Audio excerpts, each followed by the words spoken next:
बिस्मिल्लाहिर्रहमानिर्रहीम। अस्सलाम वालेकुम स्टूडेंट्स। अच्छा, कल हम लोग कर रहे थे 10.1 लास्ट टाइम सॉरी हमने की थी। कल वाला लेक्चर तो आपको पता है कि वो MS टीम की से नज़र हो गया था, तो वो लेक्चर भी काउंट होना है। असल में वो 14 था, इसलिए मैंने इसको ना नंबरिंग 15 दे दी है ताकि वो हमारा ना सीक्वेंस ना ख़राब हो। ठीक है जी। अच्छा, वो लास्ट टाइम हम लोग कह रहे थे कि 10.1 हमने की थी। आज हम लोग नेक्स्ट स्टार्ट करेंगे। हमारा नेक्स्ट टॉपिक है डिफरेंशियल ऑपरेटर्स। अच्छा, इसमें होगा क्या कि ये 10.2 में ये होगा कि हमारे पास डिफरेंट डिफरेंशियल ऑपरेटर होंगे, तो हमने उस डिफरेंशियल ऑपरेटर को ना सोल्व करना है। ठीक है, तो उसके लिए ये आपने कंडीशनें पढ़ लेनी है। ये वाली जो है ना, ये एज MCQs के तौर पे आती हैं। ठीक है, ये एंड पे उसने बताया हुआ कि ये जो है F/D के जो इस फॉर्म में ये इक्वेशन होगी कि इसमें उसने बता दिया हुआ है कि डी की पावर इन लीनियर ऑपरेटर है, I is the identity linear operator है। फिर उसने इधर बताया कि equation F/D is equal to 0 then linear differential operator for order n is equal to this is linear differential operator. ये सारे ना ऑपरेटर है, मतलब कि हमारे पास डी स्केयर है, डी की पावर n, ये सारे हैं। ठीक है, इसको आपने एक दफ़ा जस्ट ये सारी थ्योरी में चाहा था कि आप ना इसको एक दफ़ा रीड कर लें, ये एज MCQs के तौर पे है ये वाली चीज़। ठीक है जी।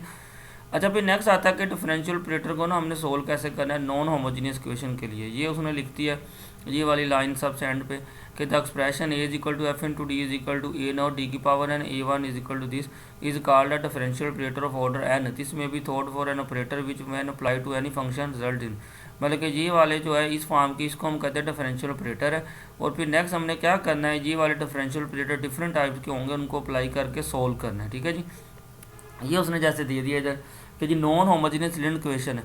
आपने सबसे पहले तो याद रखना है कि होमोजीनियस का राइट हैंड साइड पे ज़ीरो था। जैसे आप नोट करना कि आपको कैसे पता चलेगा, सिंपल सी एक मैं आपको हिंट दे देता हूँ कि आपने 10.1 स्टार्ट की थी, तो 10.1 के आपने जितने भी क्वेश्चन किए थे आपने नोट करना कि उसका राइट हैंड साइड पे ज़ीरो था, वो थी होमोजीनियस। तो होमोजीनियस को सोल्यूशन हमने निकाला था सिंपल एक जनरल सोल्यूशन। उस जनरल सोल्यूशन को हम लोग कहते थे कॉम्प्लीमेंट्री फंक्शन या CF। लेकिन जब नॉन होमोजीनियस क्वेश्चन होगी, मतलब कि ये जैसे उसने दिया कि सोल्यूशन ऑफ द क्वेश्चन, या राइट हैंड साइड पे F/X लिखा हुआ ना, इसका मतलब कि राइट हैंड साइड पे कोई ना कोई अगर फंक्शन होगा तो उसको हम कहते हैं कि नॉन होमोजीनियस है। अब नॉन होमोजीनियस का जो सोल्यूशन होगा ना, जनरल सोल्यूशन, वो दो चीज़ों पे कंसिस्ट होगा।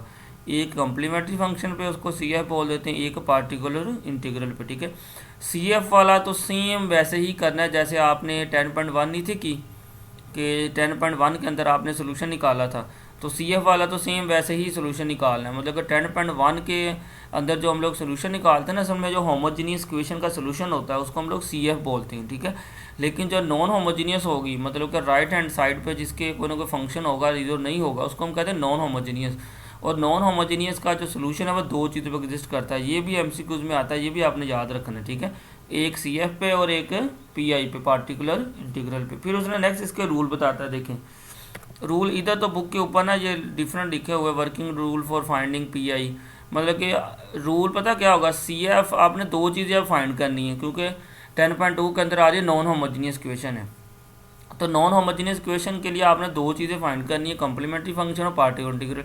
तो मैं बता रहा हूँ कि कम्प्लीमेंट्री फंक्शन ये CF, ये तो वही चीज़ है सेम जैसे 10.1 के अंदर आपने काम किया था। अब आपका मसला सिर्फ ये वाला है कि जी पार्टिकुलर इंटीग्रल कैसे फाइंड करना है। अब इसमें होगा क्या कि पार्टिकुलर इंटीग्रल को ना फाइंड करने के डिफरेंट वेज होंगे, तो आपने क्या करना है, उन सारे डिफरेंट वेज को ना याद कर लेना, हर एक का फार्मूला याद कर लेना। ठीक है जी।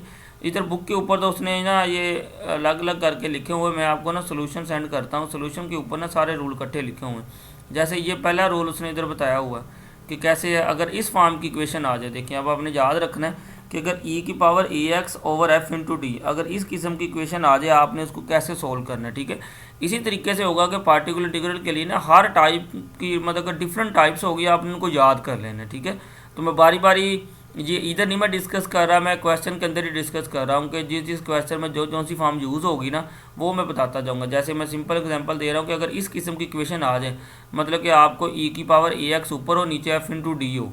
ठीक है, तो आपने उसको सोल्व कैसे करना है, उसका सोल्व करने का ये तरीका है। सही है कि e की power AX is equal to F/A। मैं जब क्वेश्चन करूँगा फिर ये आपको बता दूंगा, तो अभी सिर्फ मैं आपको बता रहा हूँ। फिर इसमें एक और रूल आता है, ये साइन और कोज वाले, इनको सोल्व कैसे करना है। देखें कि साइन AX कोज X, इधर ये आ गया, उधर आपने इनकी जगह -A स्केयर लिखना है F/D स्केयर, एक ये रूल है। तो उस रूल की एग्जांपल की हुई है। ठीक है, इधर से आपको समझ नहीं आएगी, मैं आपको ना उधर से बताता हूँ। उधर ना एक जगह के ऊपर ही सारी फॉर्म्स लिखी हुई हैं, ठीक है। तो उसको देखते हैं, फिर हम लोग एक्सरसाइज की तरफ जाते हैं। मैं आपको बताता हूँ अभी कि ये हमारी एक्सरसाइज है 10.2। अब देखो ना, फ़र्ज करो पेपर के अंदर क्वेश्चन आ गया, पेपर के अंदर क्वेश्चन आ गया, उसने कहना कि जी इसका जनरल सोल्यूशन में रूम करें। तो आपने सबसे पहले देखना कि ये जो राइट हैंड साइड है इधर, इधर अगर तो ये ज़ीरो होगा, इधर इस साइड के ऊपर अगर इधर ज़ीरो होगा तो फिर इसका मतलब ये क्वेश्चन 10.1 का होगा, क्योंकि 10.1 के अंदर हमने होमोजीनियस क्वेश्चन थी, होमोजीनियस के इधर राइट हैंड साइड पर ज़ीरो होता है। तो आपको पता है कि जब इधर ज़ीरो होगा तो 10.1 की तरह आपने इसको सोल्व करना है, उसका एक ही सोल्यूशन निकलता है, जैसे हमने 10.1 के अंदर निकाला था उस सोल्यूशन को हम लोग CF बोलते हैं, ठीक है।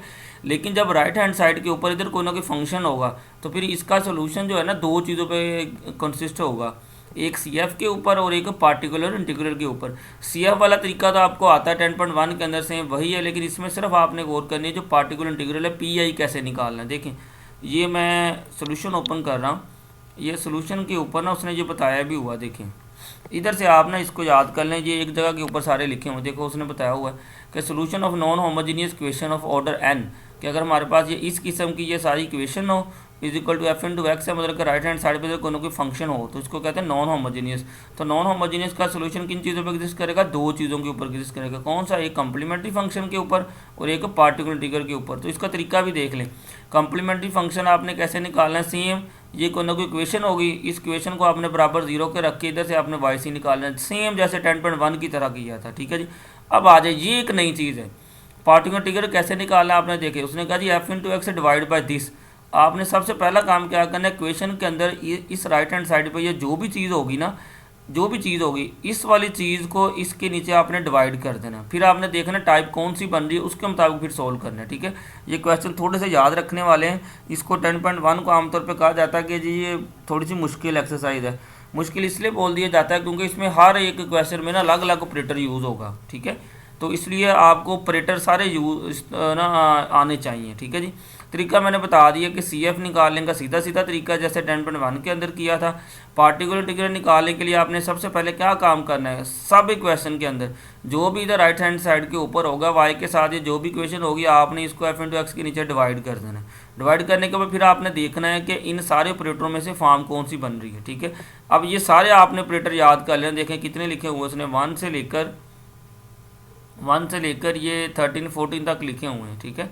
तो अब ये सारे ऑपरेटर याद कर लेना। मैं आपको बार बार बता रहा हूँ कि ये जो जितने भी ऑपरेटर है ना, ये वाले, ये d की power n f into D, इन सबको ऑपरेटर बोलते हैं। ये टॉपिक भी हमारा लीनियर ऑपरेटर को पढ़ रहे। तो अब इसको याद रखने का तरीका क्या है कि हर ऑपरेटर को अप्लाई करने का अलग अलग तरीका है। जैसे देखिए अगर आपके पास साइन वाला आ जाएगा तो साइन को आपने कैसे सोल्व करना है। ये असल में जो कैपिटल D होता है ना, ये कैपिटल D शो करता है d ओवर डी एक्स को, मतलब कि ये डेरिवेटिव ही होता है, ठीक है। आपने इसको सोल्व कैसे करना है कि कैपिटल D शो करता है d ओवर डी एक्स को, ये डेरिवेटिव ही है। तो साइन एक्स का डेरिवेटिव कितना हो गया, कोज एक्स हो गया। अब आपको मैं बताता हूँ कि हर एक ही फॉर्म कैसे होगी। जैसे फर्ज करें, पहला क्वेश्चन करते हैं।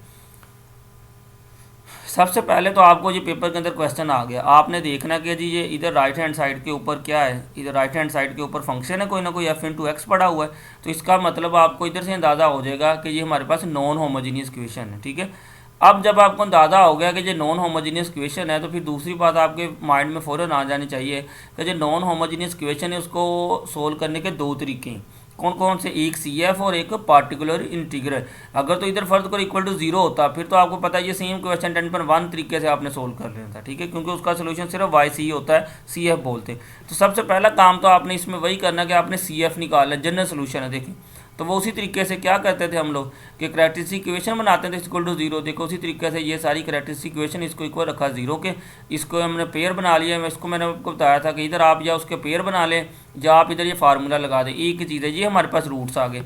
अब आपको पता कि ये रूट्स जो आए हैं ये कौन कौन से आ रहे हैं, ये केस नंबर 1 बन रहा है, याद है ना आपको कि इसमें रियल आ रहे हैं और डिस्टिंग आ रहे हैं, मतलब कि दोनों डिफरेंट आ रहे हैं। तो इसको लिखने का तरीका मैंने बताया था कि C1 e की पावर इधर m1x, मतलब कि जो इधर रूट्स आएगा वो इधर लिखा जाएगा, इधर 1 लिख दिया, प्लस C2 e की पावर इधर m2x आना था, तो दूसरा रूट कितना -4 है। देखें कि ये वाला काम मैं कह रहा हूँ कि ये वाला जो इतना काम है ये सेम 10.1 जैसा है। इसमें आपको कोई किसी किस्म का मसला नहीं होना चाहिए कि आपने रूट्स देखने किस किस्म के रूट्स आ रहे हैं उसके मुताबिक उसको लिख देना है। और 10.1 को हम कहते हैं होमोजीनियस इक्वेशन को सोल्व किया और उसके सोल्यूशन को हम लोग बोलते हैं YC CF कम्प्लीमेंट्री फंक्शन है।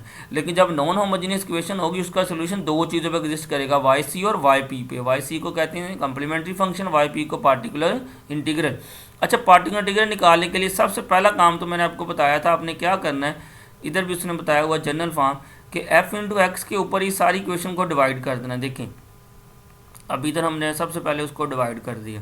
देखिए एफ इंटू एक्स हमारा कितना था 15 ई की पावर एक्स, तो 15 ई की पावर एक्स ये इक्वेशन जो वाई के अलावा ये सारी इक्वेशन जो है ये वाली चीज़ है इसको इस पर डिवाइड कर दिया। ठीक है जी, सबसे पहला काम तो यही करना है अपने सभी क्वेश्चन के अंदर।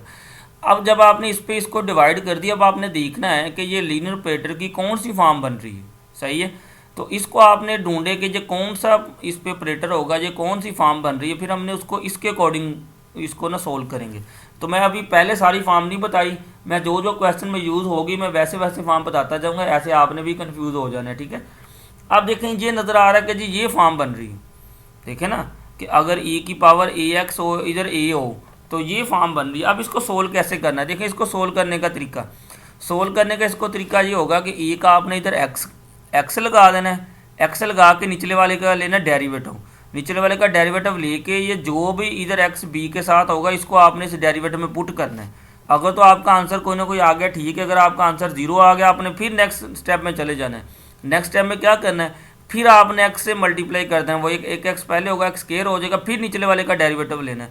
अगर डेरिवेटिव लेने के बाद इधर ये e की पावर b, ये b जो भी होगा आपने फिर इधर फंक्शन में पुट करना है। अगर तो 0 बन गया आपने फिर डेरिवेटिव ले ही जाना है। दोबारा सुन ले कि पहला काम तो आपने ये करना है कि जब इस किस्म की फॉर्म आ जाए तो उसको सोल्व करने का तरीका, सबसे पहले आपने क्या करना है, x से मल्टीप्लाई कर देना और निचले वाले का लेना डेरिवेटिव। जब निचले वाले का डेरिवेटिव ले लिया उसमें e की पावर b, ये b जो भी होगी ना इधर वैल्यू आपने उसको इस फंक्शन में डेरिवेटिव जो लिया उसमें पुट कर देना। अगर तो वो पॉइंट ये b जो है इस डेरिवेटिव में पुट करने के बाद आपका कोई ना कोई आंसर आ जाता है तो ठीक है, आपने इसको स्टॉप कर देना। अगर आपका आंसर इधर कोई ना कोई नहीं आता, आपका आंसर इन्फिनिटी आ रहा है या कुछ भी आ रहा है, फिर आपने नेक्स्ट फिर इसका दोबारा डेरिवेटिव ले लेना। मतलब कि एक एक्स से मल्टीप्लाई करी जाना, निचले वाले का डेरिवेटिव ले ही जाना, ये पॉइंट पुट करी जाना जी। तब तक काम करना है जब तक आपका नीचे वाला आंसर कोई ना कोई दे नहीं देता। देखो उसने लिखा हो ना कि सो ऑन, तो इसी तरीके से ये काम सो ऑन चली जाएगा। ठीक है जी, दोबारा सुन लें कि एक आपने एक्स से मल्टीप्लाई करी जाना, फिर निचले वाले का डेरिवेटिव ले ही जाना है। फर्ज करें पहले आपने एक्स से मल्टीप्लाई किया, निचले वाले का डेरिवेटिव लिया, ये जो e की पावर b है इसके साथ जो भी होगा, फर्ज करें b की जगह 2 है, आपने डेरिवेटिव लेने के बाद उसमें 2 पुट करना है।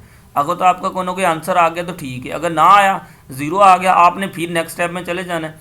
फिर क्या करना है, फिर एक्स से मल्टीप्लाई कर देना, फिर निचले वाले का डेरिवेटिव ले जाना, ऐसे सो ऑन काम करी जाना। ठीक है, ये पहली हमारा ये जो फॉर्म बन रही है ना, ये इस किस्म की फॉर्म है। अब देखिए मैं इसको कंपेयर करवाता हूँ,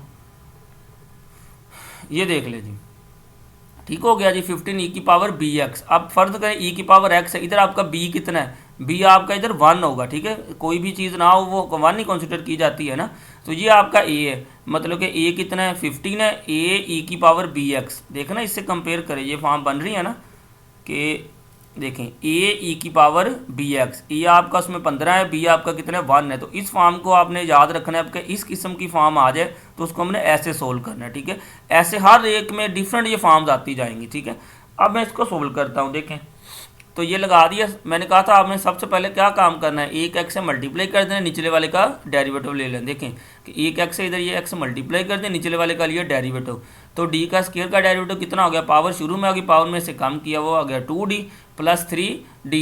तो इधर डेरिवेटिव लिया तो वो क्या हो गया, d खत्म हो गया, d ओवर डी 1 हो जाएगा, तो बाकी कितना बचा 3 बचा, 4 का कोई भी कांस्टेंट इसका डेरिवेटिव ऐसे 0 हो जाएगा। तो हमारा डेरिवेटिव कितना आ गया 2d प्लस 3।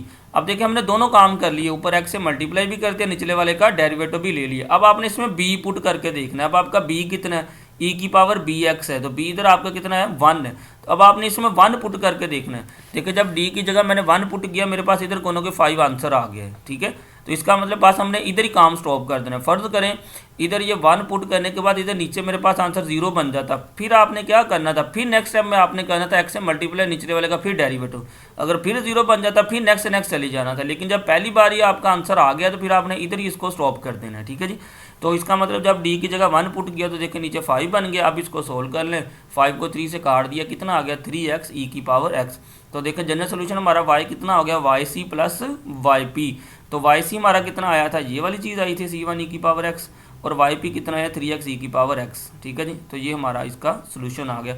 आपने याद रखना है कि जब भी नॉन होमोजीनियस क्वेश्चन आ जाए तो नॉन होमोजीनियस को सोल्व करने के दो तरीके हैं, मतलब कि दो चीज़ों पे इसका सोल्यूशन एग्जिस्ट करता है, वाई सी और वाई पी के ऊपर। वो आपको कैसे पता चलेगा? इस चीज़ से कि राइट हैंड साइड के ऊपर इधर कोई ना कोई फंक्शन होगा। जैसे 10.1 आप पूरी एक्सरसाइज देख लेना, उस 10.1 की पूरी एक्सरसाइज में राइट हैंड साइड पे जीरो है, उधर से आपको पता चल जाएगा उसका हमने सिर्फ वाई सी इतना ही काम करना है। लेकिन जब राइट हैंड साइड पे इधर कोई ना कोई फंक्शन होगा उसको कहते हैं नॉन होमोजीनियस। तो नॉन होमोजीनियस को सोल्यूशन दो चीज़ों पे एग्जिस्ट करेगा, ठीक है जी। अभी सिर्फ मैंने ये एक फॉर्म बताई है, इसको एक को ही किया है, आप अभी इसको एक फॉर्म को याद रखें। नेक्स्ट इसकी ना डिफरेंट फॉर्म्स हैं और डिफरेंट ऑपरेटर हैं, तो उनको हम लोग नेक्स्ट यूज़ करेंगे, ठीक है। ओके जी, अल्लाह हाफिज़।